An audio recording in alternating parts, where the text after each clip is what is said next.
Burkina Faso's 35-year-old president, IBRAHIM Traoré, has accomplished extraordinary feats in under 2 years of his leadership.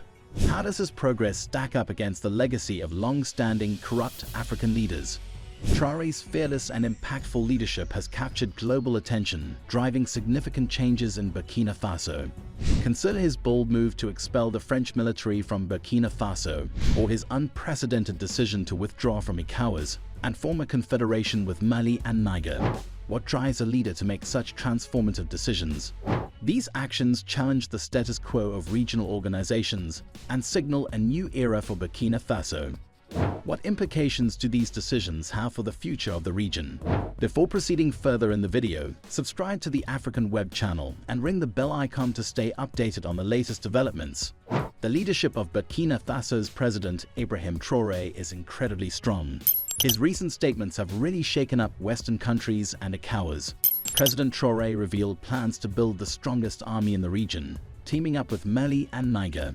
This goal is to boost their military power to the highest level in the area, asking citizens to support the ongoing equipment program. We will also explore how these developments impact African defense strategies and regional alliances.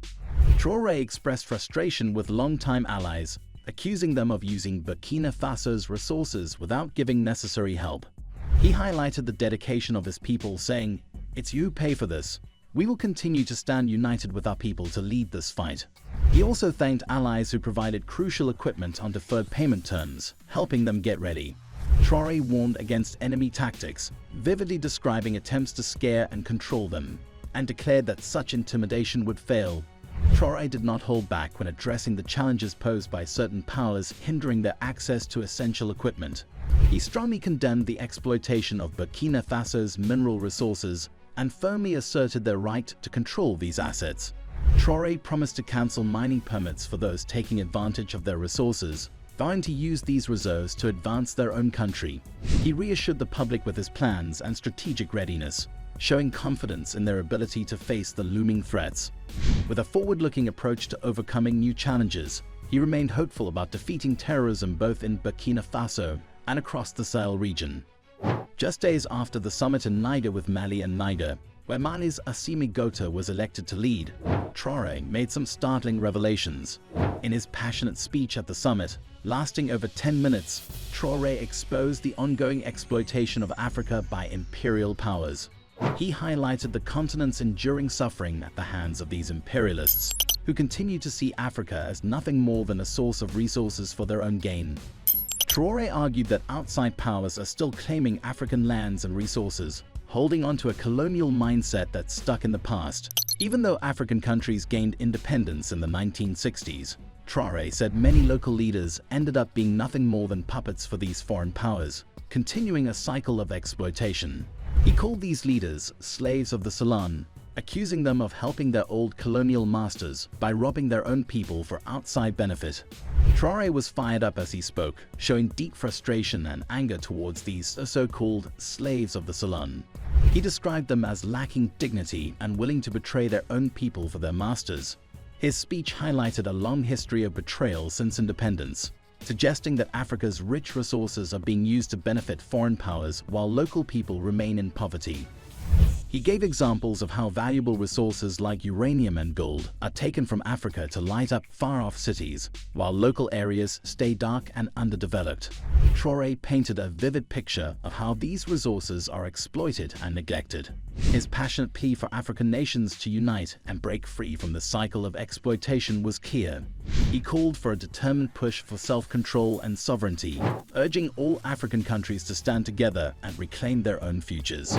President Traoré used powerful images of the injustices faced by his people to inspire a spirit of resistance and empowerment.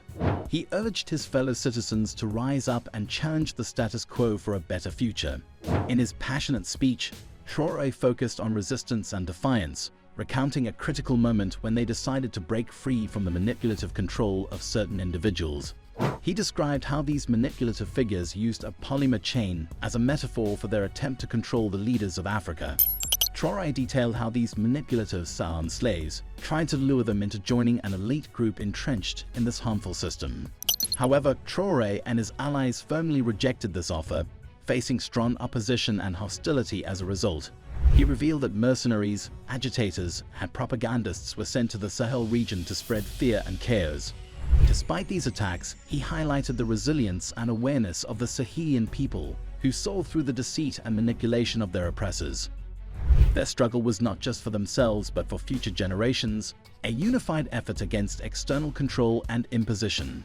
Traoré firmly declared that the Sahelian people would not be intimidated by false promises of democracy, freedom, and human rights that concealed hidden motives of domination.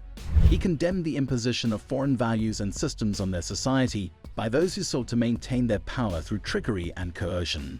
Instead, he vowed to pursue true independence and real freedom, standing firmly against the exploitation and oppression that had long afflicted their lands.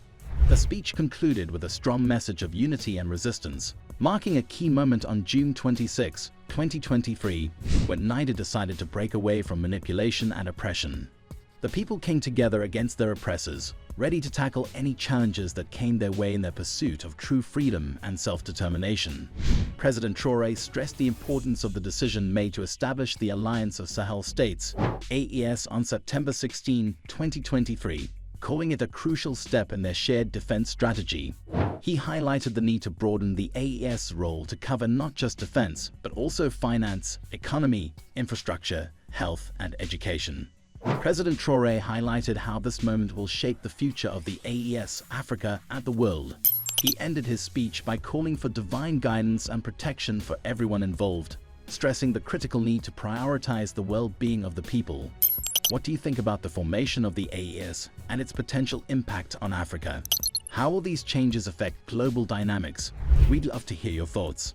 If you found this video informative, please like and share it with others. For more updates on similar news, make sure to subscribe to the African Web channel and hit the bell icon so you don't miss any future updates. Your feedback and support are greatly appreciated.